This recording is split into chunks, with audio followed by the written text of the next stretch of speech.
గుండు గుండు గులాబ్ జామ్. ఏంటి ఈ అడ్వర్టైజ్మెంట్ చూసినప్పుడల్లా మీకు కూడా గులాబ్ జామ్ తినాలనిపించేదా?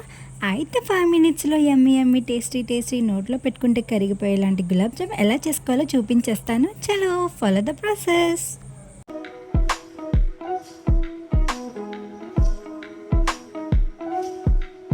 ఫస్ట్ ఒక బౌల్ తీసుకొని ఏదో ఒక ప్యాకెట్ తీసుకోండి, ఏ బ్రాండ్ అయినా పర్వాలేదు. నేను ఇక్కడైతే ఎంటీఆర్ గులాబ్ జామున్ మిక్స్ అయితే తీసుకున్నాను. ఈ ప్యాకెట్ మొత్తం నాకు 2.5 కప్స్ ఫ్లోర్ అయితే వచ్చింది.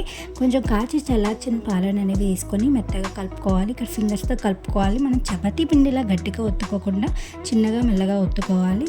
డో అనేది మెత్తగా ఉండాలి. డో అయితే పక్కన పెట్టేసి కాసేపు రెస్ట్ ఇవ్వాలి. నెక్స్ట్ ఒక ప్యాన్ తీసుకొని షుగర్ సిరప్ అయితే ప్రిపేర్ చేసేసుకోవాలి.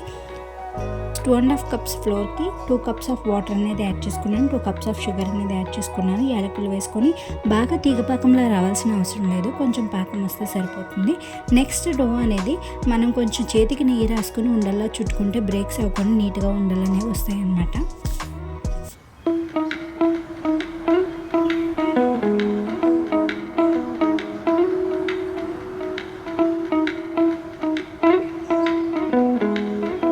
నెక్స్ట్ ఒక ప్యాన్ పెట్టుకుని ఆయిల్ అయితే వేసుకున్నాను. ఆయిల్ హీట్ అయిందో లేదా అని చిన్న పిండి ముద్దను తీసుకొని వేస్తే పైకి తెలియదు. సో ఆయిల్ అనేది మనకి ప్రిపేర్ అయిపోయింది. సో ఇప్పుడు స్లోగా గులాబ్ జామున్ బాల్స్ అనేవి ఆయిల్లోకి వేసేసుకోవాలి. వెయ్యగానే మనం గరిటె పెట్టి తిప్పకూడదండి, బ్రేకేజెస్ అనేవి వస్తాయి.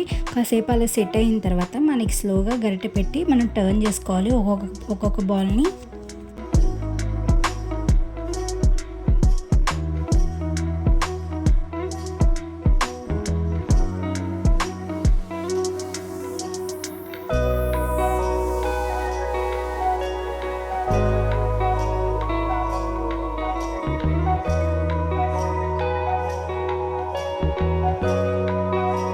ఇలా గోల్డిష్ బ్రౌన్ కలర్ వచ్చిన తర్వాత మన గులాబ్ జామున్స్ అనేవి రెడీ అయిపోయినట్టే. చూడండి, ఒక్క క్రాక్ కూడా లేదు, నీట్గా రౌండ్గా వచ్చాయి.